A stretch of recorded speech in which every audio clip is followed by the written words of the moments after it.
کون نہیں جانتا کہ پاکستان کی سیاسی تاریخ جو ہے وہ فوج کی کاسالیسی سے عبارت ہے، اور شاید ہی کوئی ایسا گزرا ہو جس نے فوج کا ہمیشہ یاد رکھا جانے والا احسان نہ لیا ہو، سیاسی لیڈر۔ تو کون ہے جو فوج کی مدد سے آیا نہیں؟ کون ہے جو فوج کی قوت سے گیا نہیں؟ کون کہتا ہے کہ پی ٹی آئی کو فوج نہیں لائی، لیکن کون کہتا ہے کہ پی ٹی آئی کو فوج نے نہیں ہٹایا؟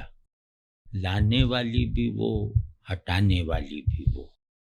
لانے کے لیے الگ ٹیکنیک استعمال کی گئی، اور نکالنے کے لیے نہایت درجے کی جو برہنہ دھاندلی ہے وہ کی گئی۔